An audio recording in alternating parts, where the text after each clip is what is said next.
누가복음 21장 우리 1절로 4절 말씀을 한 절씩 교독하겠습니다. 누가복음 21장 1절부터 4절입니다. 제가 가진 성경 신약 131면에 있습니다. 제가 먼저 1절 읽습니다.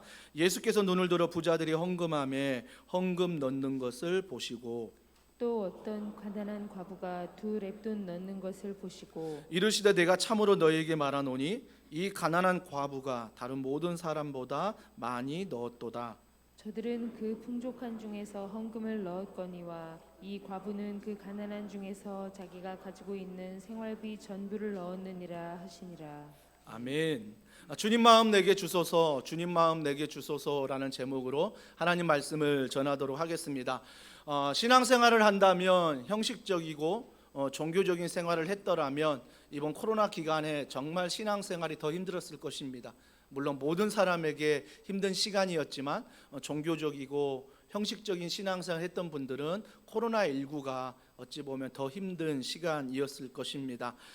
중요한 것은 우리의 신앙생활이 주님의 마음을 아는 것이 되어야 한다는 것입니다.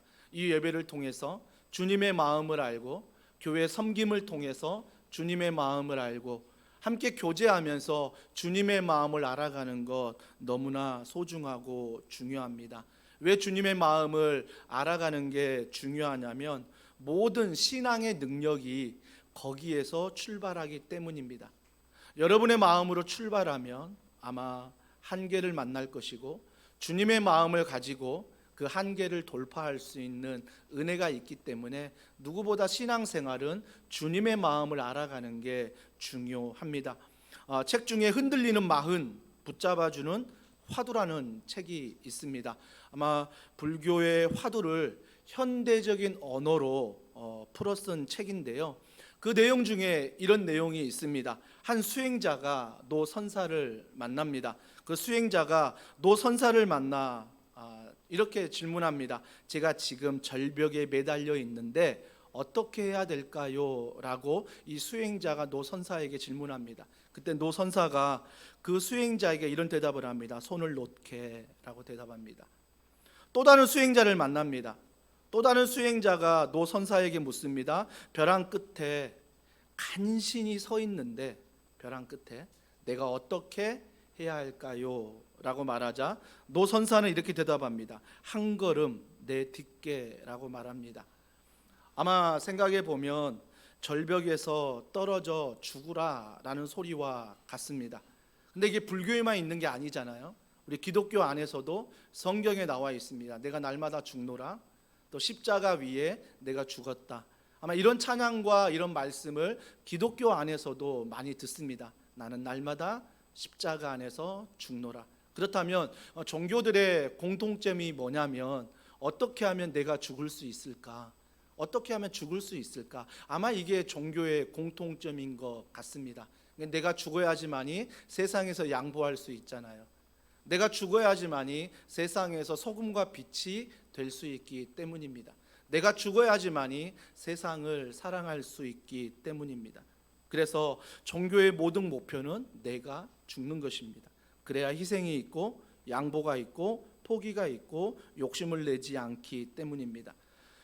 기독교를 제외한 다른 종교들의 공통점이 있다면 내가 죽기 위해서는 모두가 다 내가 최선을 다해야 된다, 내가 노력해야 된다, 내가 수행해야 된다라고 이야기를 합니다. 그래서 자기가 노력하고 최선을 다하고 수행해야 내가 죽을 수 있다라고 말합니다. 근데 기독교는 다릅니다. 기독교는 내가 최선을 다하고 노력해도 한계를 만나고 내가 아무리 수행을 해도 한계를 만나기 때문에 인간을 할 수 없어서 하나님이 예수 그리스도 그분의 아들을 이 땅 가운데 보내주신 것입니다. 그래서 그분을 통해서 그분을 의지하고 그분을 믿고 그분을 바라봄으로 우리가 어때요? 내 마음에 집중하는 게 아니라 예수님의 마음에 집중하게 된다는 것입니다. 신앙생활을 하면 할수록 내가 예수님의 마음에 집중한다는 것은 그분 안에서 내가 죽는다라는 것입니다. 내가 죽는다는 거죠.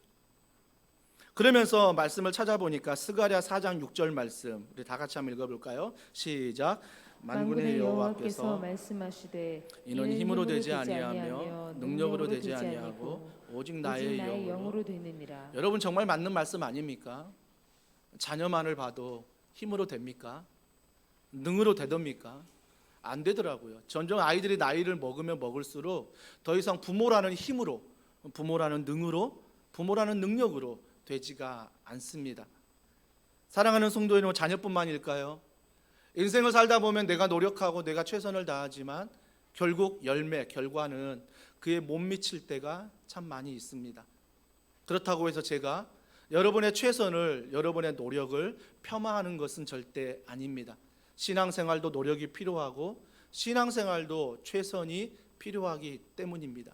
하지만 성경은 너의 최선이, 너의 노력이 먼저가 아니라 주님의 마음이 먼저다.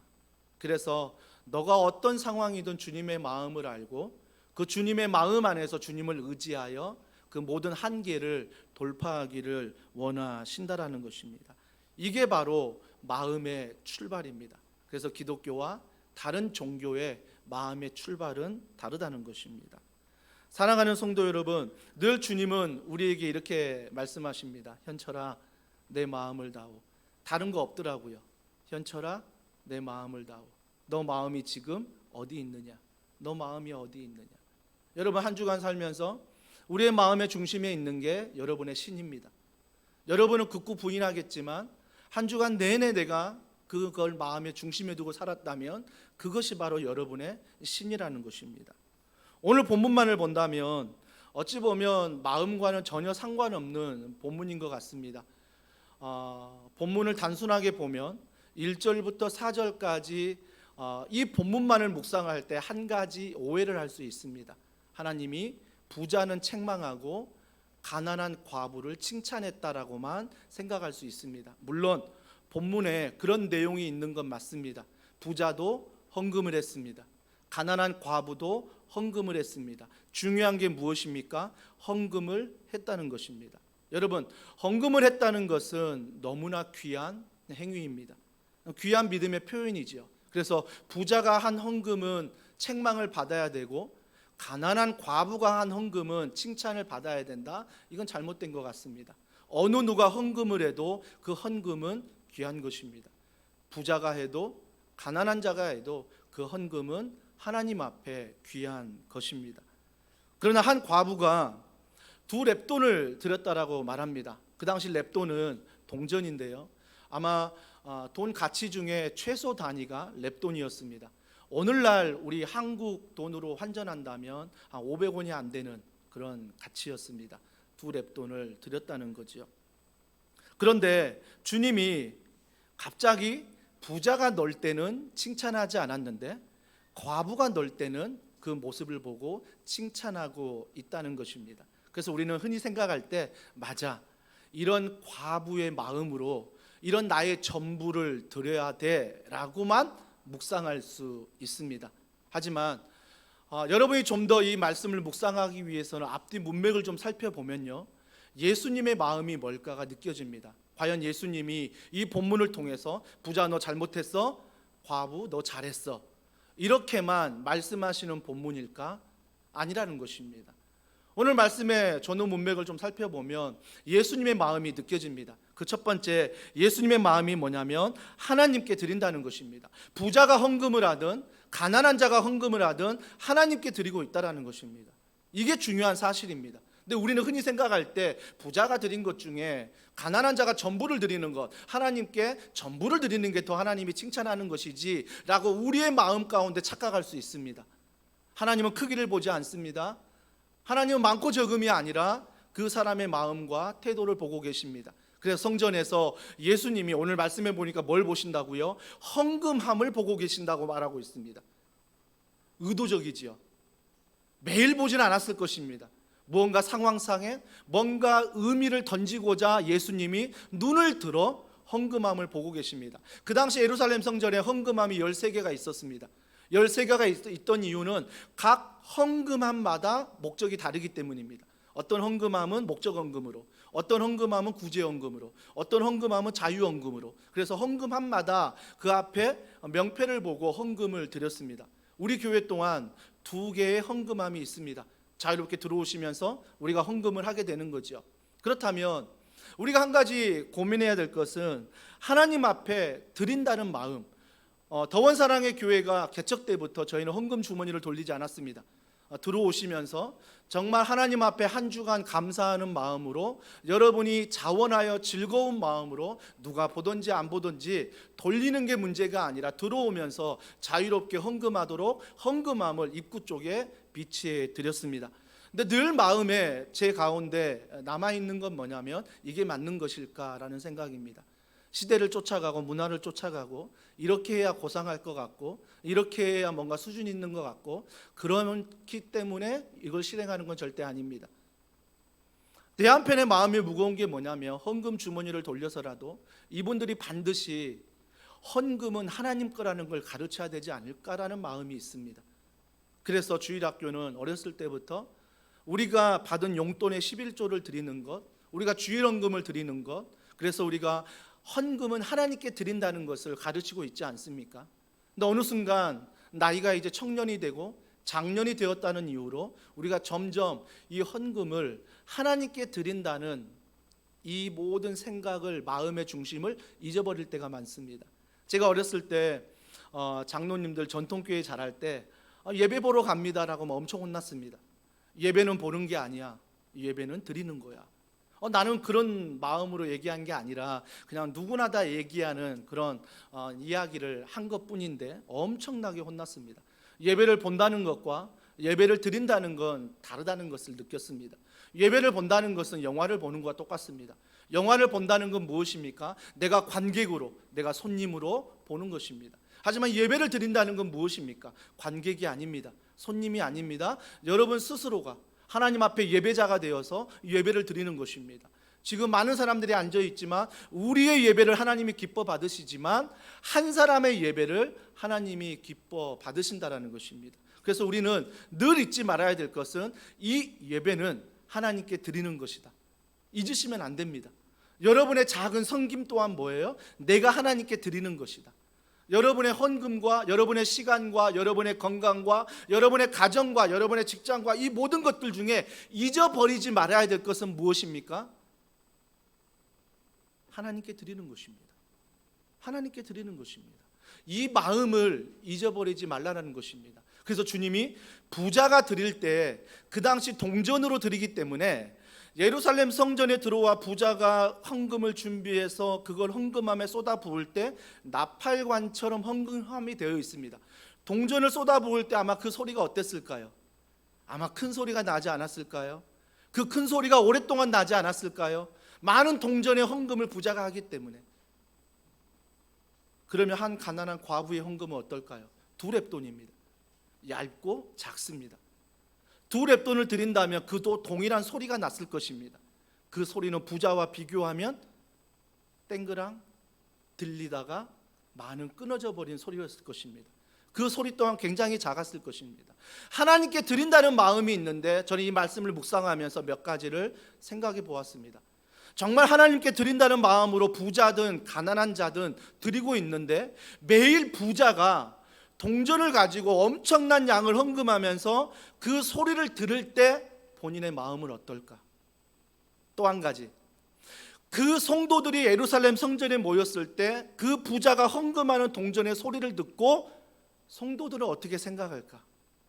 시간이 지나면서 혹시 하나님께 드린다는 걸 잊어버리지 않을까? 내가 이렇게 버니 이렇게 드리는 거야. 그러면서 부자가 헌금을 드릴 때 자칫 잘못하면 뭐예요? 내 의가 될 수 있는 거죠. 내가 드리는 헌금의 소리를 좀 들어봐라. 듣는 사람들도 뭐예요? 야, 그 부자 대단하네. 믿음 대단하네. 헌신 대단하네. 그러면서 그 소리를 들으면서 하나님께 드린다는 마음은 사라져버리고 그 사람의 마음만, 성도들의 마음만 남을 수 있다라는 것입니다. 한 가난한 과부도 마찬가지 아니겠습니까? 한 가난한 과부도 처음에는 정말 하나님께 작은 걸 드리지만 하나님께 드린다는 마음으로 드렸습니다. 그게 부끄럽지 않았습니다. 하나님 앞에 오히려 떳떳했습니다. 왜? 내가 가지고 있는 것 중에 하나님 앞에 감사함으로 즐거이 드리는 거 얼마나 감사하겠습니까? 그런데 그 작은 것을 드리면서 그 마음이 어땠을까요? 혹시 부자가 드리는 헌금의 소리를 들으면서 이 가난한 과부의 마음은 어땠을까? 그 다음부터 하나님께 드리는 마음이 아니라 뭔가 드리는 게 창피하고 뭔가 드리는 게 부끄럽고 교회에 헌신하는 게 너무나 작으니 너무나 교회에 오는 게 부끄럽고 이런 마음으로 변질된다면 과연 하나님이 부자만 책망하시고 가난한 자의 마음을 받으실까요? 아닙니다. 하나님은 만약에 그런 하나님께 드리는 마음이 없었다면 두 가지 예물을 다 받지 않으실 것입니다. 부자의 예물도 받지 않으시고 가난한 자의 예물도 받지 않으실 것입니다. 그러나 중요한 것은 그들이 하나님께 드리는 마음으로 크든 작든 많든 작든 소리가 어떻든 드려야 한다라는 것입니다. 이게 바로 예수님의 마음이기 때문입니다. 사랑하는 성도 여러분, 우리가 하나님께 드린다라고 했을 때 다윗이 하나님께 드렸을 때 어떤 기쁜 마음으로 드리는지를 말씀을 통해 살펴보고자 합니다. 자, 다윗은 하나님께 이렇게 드렸습니다. 역대상 29장 2절과 3절입니다. 우리 다 같이 읽습니다. 시작. 내가 이미 내 하나님의 성전을 위하여 힘을 다하여 준비하였나니 곧 기구를 만들 금과 은과 놋과 철과 나무와 또 마노와 가공할 검은 보석과 채석과 다른 모든 보석과 옥돌이 매우 많으며 성전을 위하여 준비한 이 모든 것 외에도 내 마음이 내 하나님의 성전을 사모함으로 내가 사유한 금 은으로 내 하나님의 성전을 위하여 들었노니. 다윗의 마음은 어떻습니까? 많이 드리는 게 문제가 아니었습니다. 적게 드리는 게 문제도 아니었습니다. 다윗의 마음은 역대상 29장 2절 3절 하반절에 보니까 하나님의 성전을 사모함으로, 하나님을 사모함으로 드렸대요. 사모함이 무엇입니까? 사랑하는 것입니다. 사랑하는 마음으로 그가 드렸다는 것입니다. 우린 자꾸 많고 적음에 집중합니다. 하지만 늘 성경은 그 사람의 마음과 태도에 집중하고 있습니다. 하나님을 사랑함으로 그가 성전을 사모함으로 드렸다라고 말하고 있습니다. 그 하나님께 드림으로 말미암아 역대상 29장 5절은 또 이렇게 말합니다. 다 같이 읽습니다.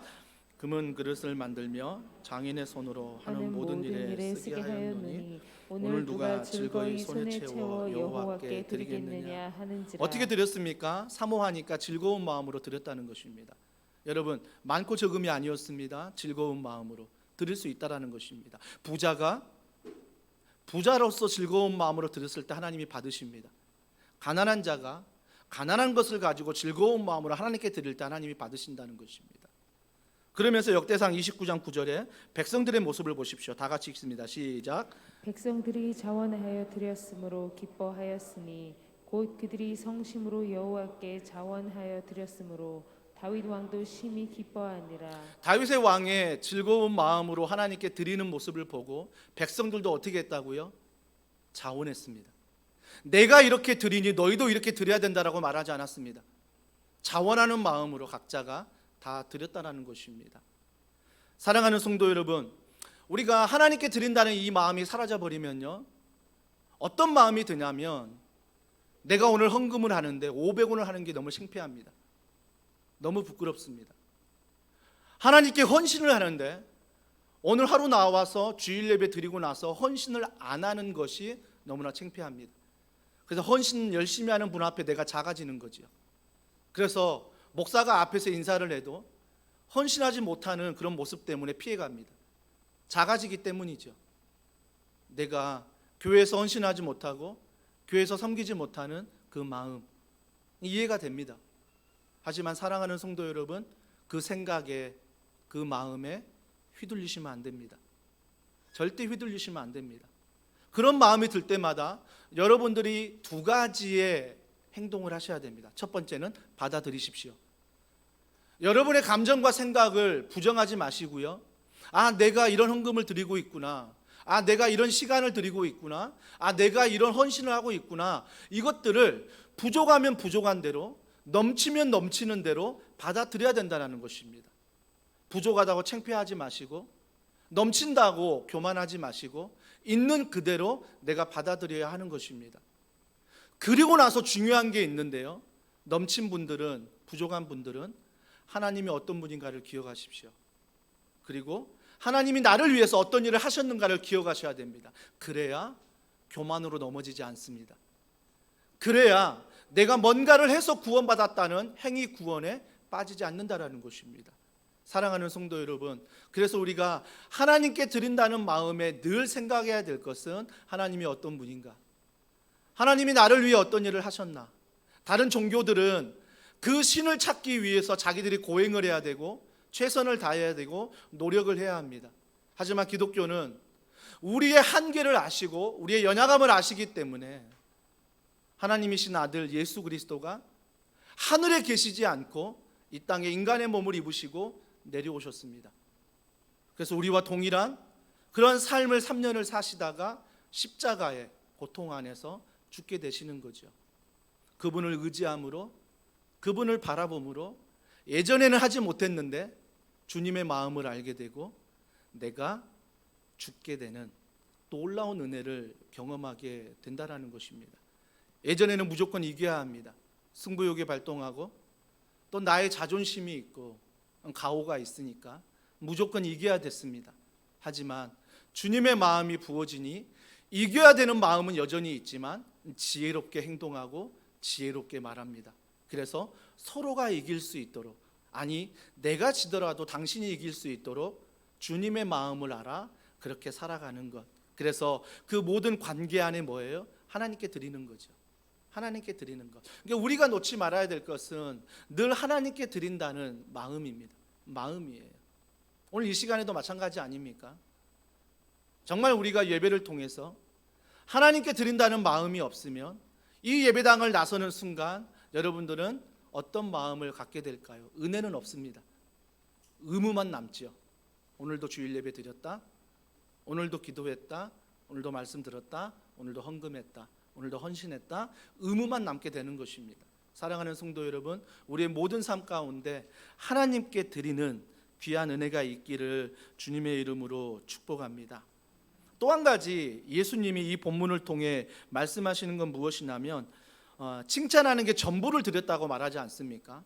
가난한 사람, 그 과부가 전부를 드렸다라고 칭찬합니다. 그렇다면 말씀을 또 오해하지 마십시오. 부자는 일부분을 드렸으니 칭찬하지 않고 가난한 자는 다 드렸으니 칭찬했다, 그래서 나도 다 드려야 된다, 이게 전부다라고 착각하지 마십시오. 주님은 그걸 가지고 칭찬하지 않습니다. 그걸 가지고 칭찬하지 않는 거예요. 여러분, 저도 그런 생각을 해봤습니다. 좀 위험한 발언인데요. 만약에 한 과부가 두 렙돈이 자기의 전부인데 전부를 드려버렸어요. 그리고 나서 굶습니다. 그리고 나서 너무나 생활이 어려워요. 그리고 나서 뭐예요? 하루하루 생활하는 게 너무나 어려워요. 과연 그걸 하나님이 기뻐하실까요? 저는 오래전 교회에서 사역할 때 교회가 건축을 하니 건축원금을 같이 작정을 했습니다. 한 아는 집사님이 교회에서 사무행정을 보는 집사님이셨습니다. 근데 그 집사님이 전도사인 저에게 찾아와서 이런 상담을 합니다. 전도사님, 목사님이 강단에서 헌금을 작정하라고 하는데 제가 얼마를 작정해야 될까요? 라고 물으십니다. 아마 교회 사무 직원으로서 더 부담이 있겠지요. 성도가 얼마 할 때 나는 그보다 더 많이 해야 되지 않을까? 은근히 이런 부담이 있다는 것입니다. 예전에 제 어렸을 때만 해도요, 부흥회가 참 많았습니다. 그래서 교회 안에 부흥회도 하고 기도원에 가면 늘 부흥회였습니다. 그때마다 부흥 강사님이 오시는데 빠지지 않는 게 뭐였냐면, 말씀도 참 좋고 다 좋았는데 헌금 시간에 헌금 봉투를 받아서 강단에 올리는데 강단에 올려서 이만큼의 헌금 봉투에 이름을 다 불러준다는 것입니다. 이름을 다 불러주고 그 헌금 봉투에 적힌 기도 제목도 다 읽어준다는 것입니다. 저는 그 모습을 보면서 와, 나도 드리고 싶다. 저는 나쁘다고 보지 않았습니다. 나도 하나님께 저렇게 드릴 수 있다면, 나도 저렇게 기도의 제목을 담아서 드릴 수 있다면 얼마나 감사할까라는 마음이 들었습니다. 하지만 안타까운 게 뭐였냐면, 집회 시간에 40분, 50분을 헌금의 명단을 읽는 일에, 헌금하는 사람들의 이름을 부르는 일에 다 쓴다라는 것입니다.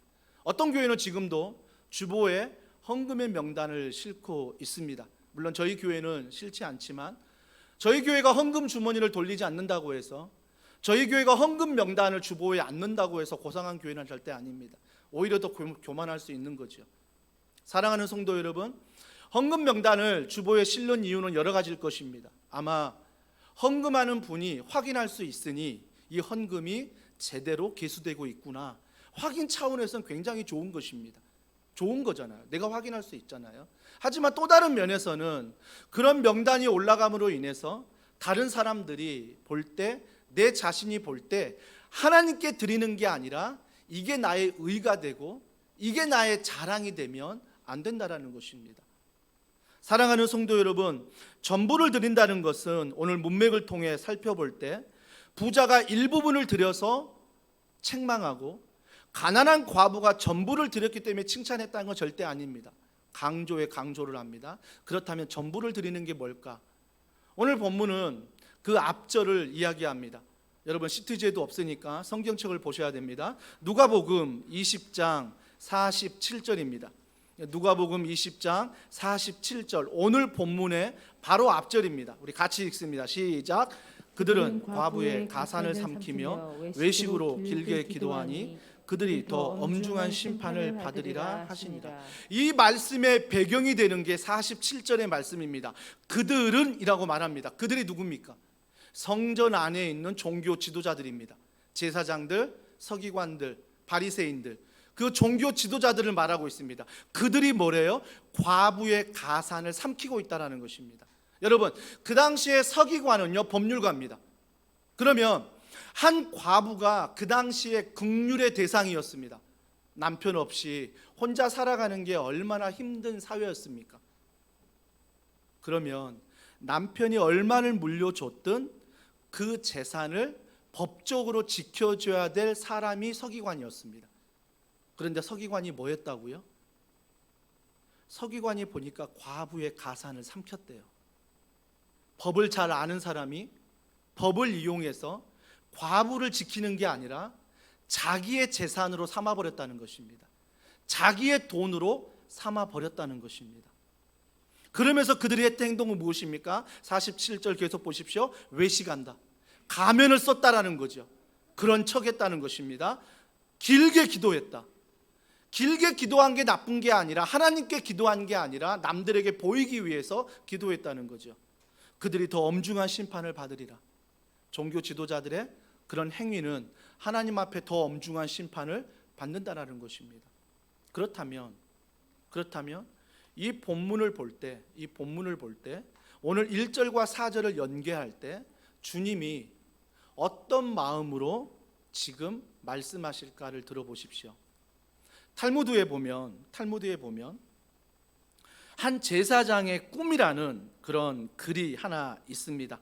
그 제사장의 꿈이라는 글이 있는데 그 글을 읽어보면 이런 내용이 담겨 있습니다. 한 제사장이 잠을 자는데 꿈을 꿨어요. 근데 그 꿈이 뭐냐면 한 가난한 과부가 성전에 들어와서 예배를 드리는데 예물을 준비했습니다. 예물을 준비했는데 그게 어떤 예물이냐면 작은 그릇에 조금의 내용을 담아서 아주 작게 가져온 거예요. 근데 작게 가져오니까 어때요? 하나님께 드리지만 부끄럽잖아요. 너무 작으니까. 하나님께 드리지만 눈치를 봅니다. 다른 사람들이 어떻게 볼까? 이런 마음으로 들어가고 있는데 갑자기 그 뒤에서 야, 그것도 헌금이야? 야, 그것도 헌금이라고 가져왔어? 라고 누군가가 이야기하는 것입니다. 그때 제사장이 잠을 자다가 깨보니 꿈이었다라고 합니다. 사랑하는 성도 여러분, 우리의 모습은 어떻습니까? 어떤 사람의 헌신을 보고 야, 그게 헌신이야?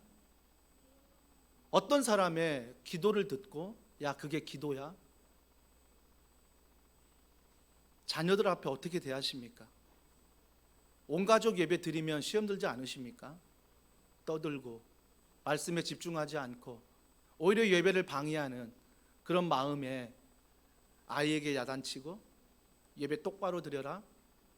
안 그러려면 나가. 안 그러려면 교회 오지 마. 또 뭐하러 교회 오니? 내 마음대로 이야기한다라는 것입니다. 사랑하는 성도 여러분, 우리 모습 가운데 종교 지도자의 모습은 없습니까? 서기관의 모습은 없습니까? 그게 헌금이야? 그게 헌신이야? 그게 기도야? 그게 신앙생활이야? 하는 마음은 없습니까? 오늘 주님이 오늘 본문에 이야기하고 싶은 것은 바로 이것입니다. 두 렙돈을 낼 수밖에 없는, 이게 가진 거의 전부였고 이걸 내버리면 저녁조차 굶어야 되는 그런 상황 가운데 내가 두 렙돈을 내지 않으면 그 분위기를 만드는 서기관들, 교회 안에서 헌금하라고 하는데 짜내듯이 헌금하라는 그 선교 지도자들의 모습, 교회 안에서 이 정도 헌신하지 않으면 설 수 없는, 감히 집사라고도 말할 수조차 없는 우리의 그런 눈초리, 혹시 우리 안에는 없습니까? 무엇보다 목사가 조심하고 조심해야 되는 것입니다. 사랑하는 성도 여러분, 다시 한번 강조합니다. 헌금 자체는 복된 일입니다. 부자가 얼마가 드렸든 가난한 자가 얼마를 드렸든 그건 상관이 없습니다. 헌금 자체는 하나님께 드림으로 말미암아 기쁜 것입니다. 그렇기 때문에 우리가 반드시 기억해야 될 것은, 나의 전부를 드린다는 것은 하나님 앞에 드린다는 이 마음 안에서 내가 드릴 수 있는 것을 드리는 것입니다. 이것이 바로 하나님께 전부를 드리는 것입니다. 내가 가지고 있는, 내가 누리고 있는 모든 걸 드려라가 아니라 내 마음 가운데 하나님이 주인이시여, 하나님이 이 물질의 주인임을, 하나님이 이 시간의 주인임을 알고 내가 드리고 헌신하는 것입니다. 이것이 바로 전부를 드렸다라고 성경은 이야기를 하고 있습니다. 그래서 하나님은 과부의 두 렙돈 다 드렸다, 이걸 칭찬하는 게 아니라 여전히 두 렙돈을 드리든 부자가 일부를 드리든 하나님을 향해 이 믿음을 가지고 드린 것, 하나님이 그걸 칭찬하셨다라는 것입니다. 그 믿음, 그 전부가 무엇입니까? 이사야 43장 1절입니다. 다 같이 읽습니다. 시작. 야곱아, 너를 창조하신 여호와께서 지금 말씀하시느니라. 이스라엘아, 너를 지으신 이가 말씀하시느니라. 너는 두려워하지 말라. 내가 너를 구속하였고 내가 너를 지명하여 불렀나니 너는 내 것이라. 너는 내 것이라. 여러분, 너는 내 것이라 라고 말씀하신 말씀 앞에 물질만 내 것이라고 말씀하지 않았습니다. 시간만 내 것이라 말씀하지 않았습니다. 근데 우리는 무엇만 하나님의 것입니다라고 경계를 둡니다. 그래서 이건 하나님의 것이니 나머지는 내 마음대로, 내가 원하는 대로 하면 된다라고 생각합니다. 주님은 그걸 전부라고 받지 않으십니다. 내가 아내를 사랑하는데 옆집 여자를 10% 사랑하고 아내를 90% 사랑한다는 것은 온전한 사랑이 아닙니다. 주님이 전부를 드렸다는 것은 이 모든 것이 하나님의 것입니다. 즉 내가 하나님의 것입니다 라는 믿음 안에서 어떤 금액이든 어떤 시간이든 드리는 것입니다.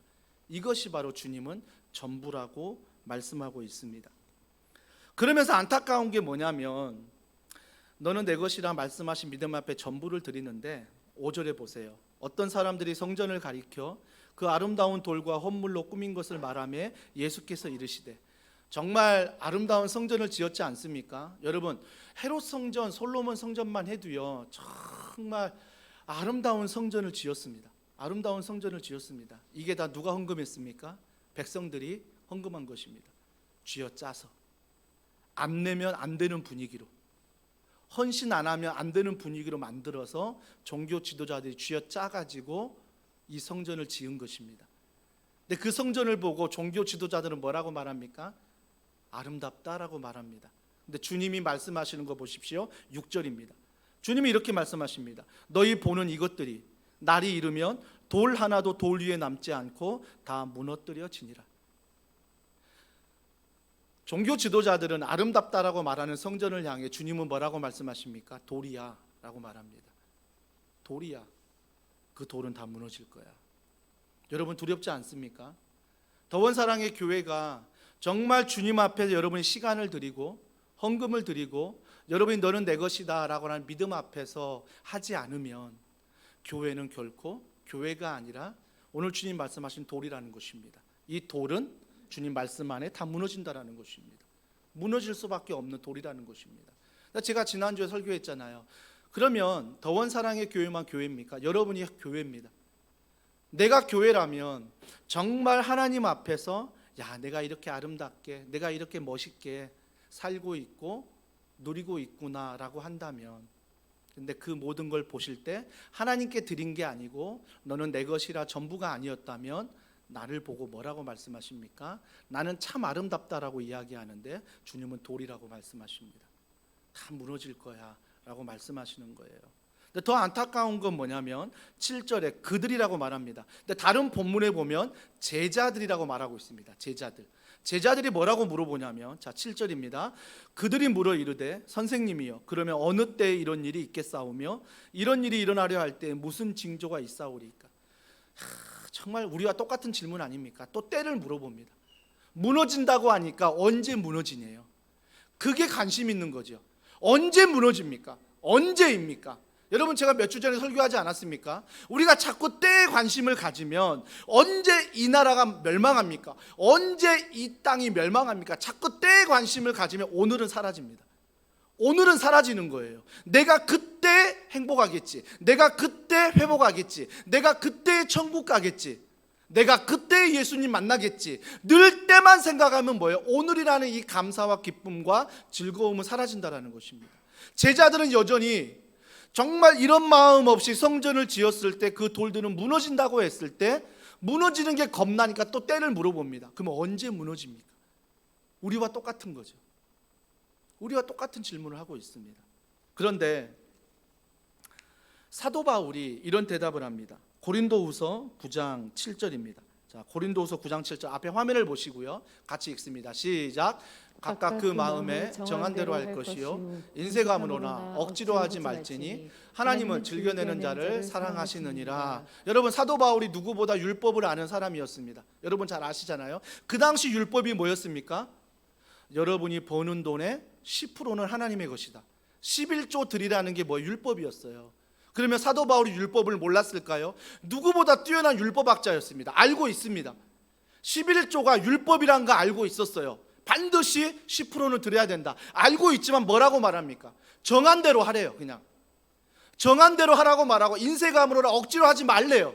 심지어 율법에는 하라고 했는데 사도 바울은 인색함이나 억지로 하지 마라, 하나님은 즐겨내는 자를 사랑하신다라고 말합니다.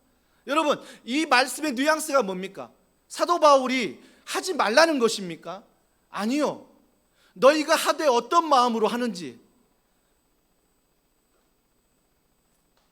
어떤 마음이었다는 거죠? 11조 하니까 다 됐다는 거예요.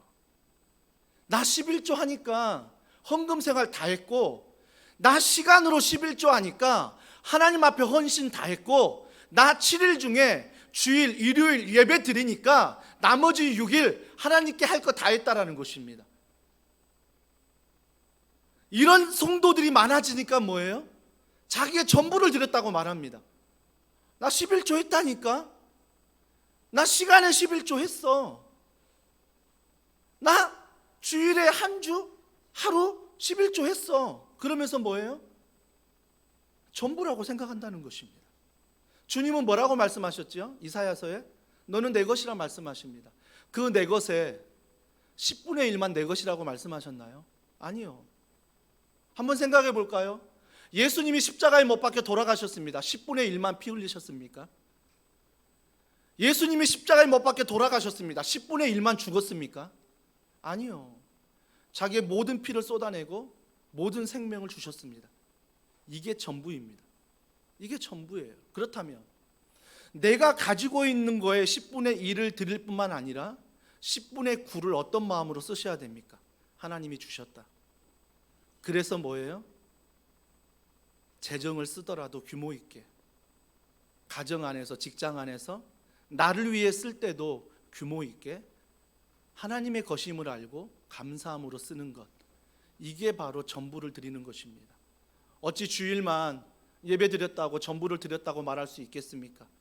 월요일부터 금요일까지 여러분의 삶이 하나님의 마음을 깨달아 나는 하나님의 것이야 라고 직장생활하고 가정생활하고 교회생활하는 것, 이것이 바로 주님께 전부를 드리는 것이라는 것입니다.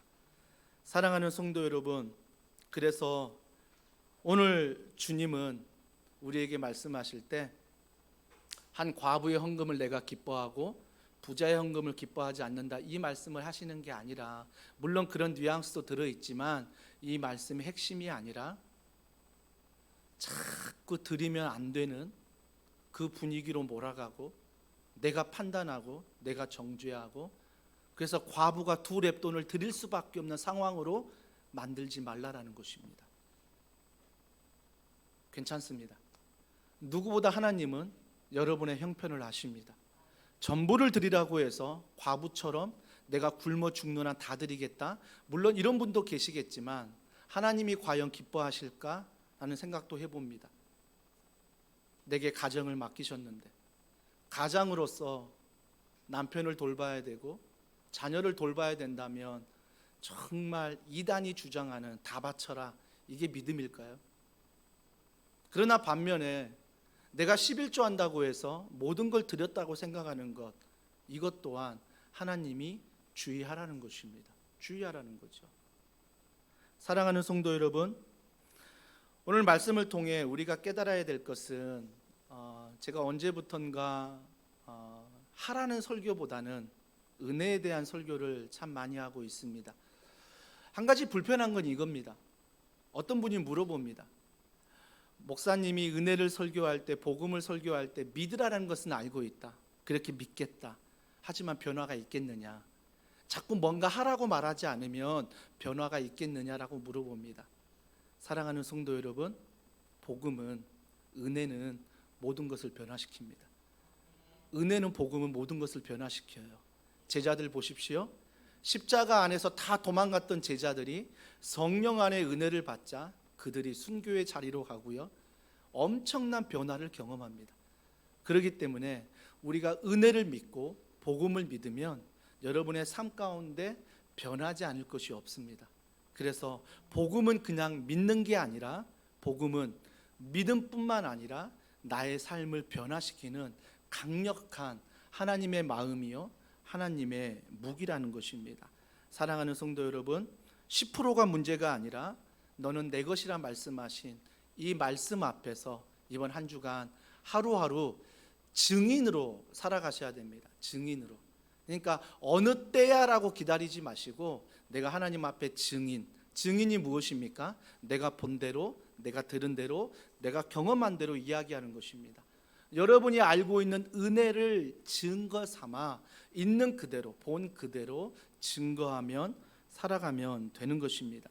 그럴 때 우리가 누구의 마음을 느끼냐면, 나의 마음은 조금만 드리고 나의 마음은 너무나 부끄러운 마음이지만 주님의 마음을 가질 때 그 안에서 부요할 수 있습니다. 그 안에서 평안을 누릴 수 있고요, 그 안에서 십자가 은혜를 누릴 수 있다는 것입니다. 이런 주님의 마음을 가지고 하루하루 살아가는 우리 모든 증인 되기를 주님의 이름으로 축복합니다. 이 말씀을 기억하면서 우리 이 찬양 같이 고백하길 원합니다. 보소서 주님, 보소서 주님, 주님 마음 내게 주소서. 오늘 말씀의 제목을 기억하면서 이 찬양 주님 앞에 올려드리겠습니다. 보소서, 보소서 주님, 나의 마음을 선한 것 하나 없습니다. 그러나 내 모든 것 주께 드립니다. 사랑으로 안으시고 날 새로 한 번 더 고백합니다. 보소서 주님,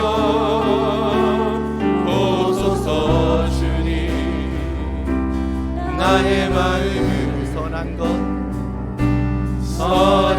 하나 없습니다. 그러나 내 모든 것 주께 드립니다. 사랑으로 안으시고 날 새로 주님 마음 내게 주소서. 주님 마음 내게 주소서. 내 아버지 주님 마음 내게 나를 향하신 주님의 뜻이 이루어지도록 주님 마음 한 번 더 고백합니다. 주님 마음 내게 주소서. 주님 마음 내게 주소서. 내 아버지 주님 마음 내게 주소서. 나를 향하신 주님의 뜻이 이루어지도록 주님 마음 우리 이 시간 이렇게 구합니다. 내게 사랑을 가르치소서. 내게 사랑을 가르치소서. 당신의 마음으로 용서하게 하소서. 우리에게 채우고 주의 성령 내게 채우사 주의 길 가게 하소서. 당신 마음 주님 마음 내게 주소서. 주님 마음 내게 주소서. 내 아버지 주님 마음 내게 주소서. 나를 향하신 주님의 뜻이 이루어지도록 주님 마음 내게 주소서. 주님 마음 내게 주소서. 내 아버지 주님 마음 내게 주소서. 나를 향하신 주님의 뜻이 이루어지도록 주님 마음 내게 주소서. 우리 이 시간에 기도합니다. 여러분의 헌금이, 여러분의 시간이, 여러분의 최선이, 여러분의 노력이 많고 적음 그걸 가지고 하나님이 기뻐하는 것이 아니라 많이 드리던 적게 드리던 너는 내 것이라 주님이 말씀하신 이 약속 앞에 이 믿음을 가지고 내가 주님의 마음을 깨닫는 것, 나를 향하신 주님의 마음, 정말 때를 분별하라는 것이 아니라 오늘도 증인으로 살아가라고 하는 그 말씀 오늘도 기억하며 살아가기를 소원합니다. 월요일부터 토요일까지 하나님이 나의 삶의 주인임을 증거하는 증인으로 살아가는 그 마음을 부어주셔서 어느 곳에 가든 하나님의 은혜가, 하나님의 복음이 가정과 직장 안에, 학교 안에 흘러갈 수 있도록 주님 사용하여 주시옵소서. 우리 시간 간절한 마음으로 우리 합심해서 주의 성령을 구하며 기도하겠습니다. 하나님 아버지, 하나님을 구하며 찬양하며 바라보며 나아갑니다. 주님의 마음 이 시간 내가 갖기를 원합니다. 나의 마음으로